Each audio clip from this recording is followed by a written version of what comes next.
when the true essence of Dharma began to fade from the earth, when rituals turned into hollow displays of pride, when violence against innocent beings was being justified in the name of religion, creation itself seemed to tremble.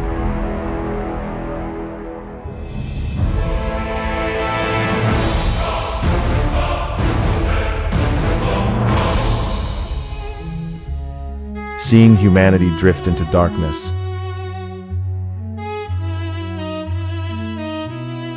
the preserver of the universe, Bhagwan Vishnu, decided it was time to descend in a form unlike any before, not with weapons or war, but with peace, compassion, and awakening. And so, in the ancient kingdom of Kapilavastu, a divine event unfolded. Rani Maya Devi dreamt of a celestial white elephant entering her womb, a sign of a soul unlike any other. Soon after, she gave birth to a radiant child.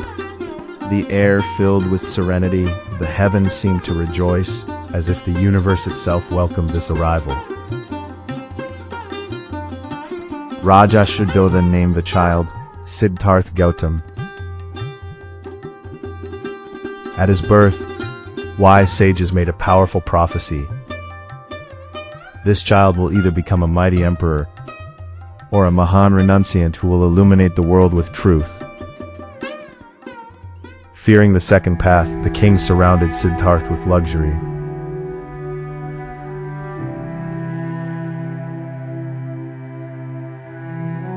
He built a world where sorrow could not enter, filled with music, beauty, and endless comfort.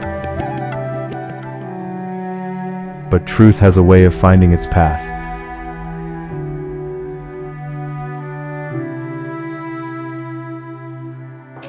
One day, destiny led Siddhartha beyond the palace walls, and what he saw changed everything.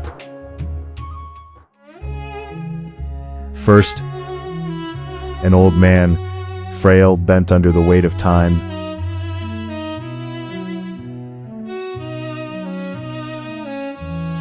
Second, a sick man writhing in pain. Third, a lifeless body, silent, unmoving. And finally, a wandering monk, calm, detached, and at peace.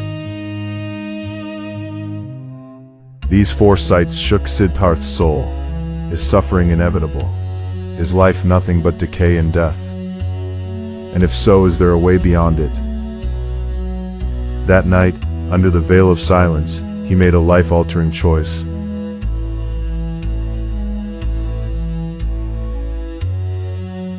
He looked one last time at his sleeping wife and newborn son, and then, without a sound, walked away from everything. This was the great renunciation. No longer a prince, he became a seeker, wandering forests, learning from sages, practicing intense austerities. He pushed his body to its limits, denied himself food, and endured extreme hardship.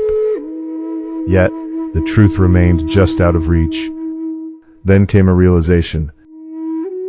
Neither indulgence nor extreme suffering leads to truth. And so he embraced the middle path. Finally, beneath the sacred Bodhi Vriksha, he sat in deep meditation with an unshakable vow. I will not rise until I attain the ultimate truth. As the night deepened, illusions and temptations tried to break his focus, but Siddhartha remained still, unmoved, unwavering. And then, it happened. The darkness of ignorance shattered. A profound light arose within. Siddhartha awakened. He became Gautam Buddha, the one who has seen the truth. He realized that the root of suffering is desire, and freedom comes from letting go.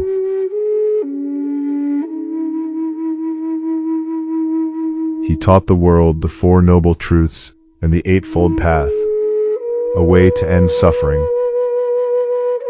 He declared, true religion lies in compassion, and non-violence. To harm any living being is the greatest sin. At a time when sacrifices and rituals dominated, Buddha lit the lamp of kindness.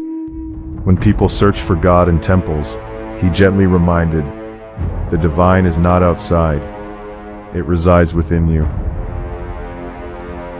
He taught, do not dwell in the past, do not worry about the future. The present moment is the only truth. His words transformed kings. His compassion softened even the hardest hearts. And thus, Bhagavan Vishnu, in the form of Buddha, restored Dharma, not through power or conquest, but through peace, awareness, and love. Even today, his message echoes across the world. Peace is not something you find outside. It is something you awaken within. And that is the greatest miracle of this divine incarnation, where there was no war to win, yet peace itself became the ultimate victory.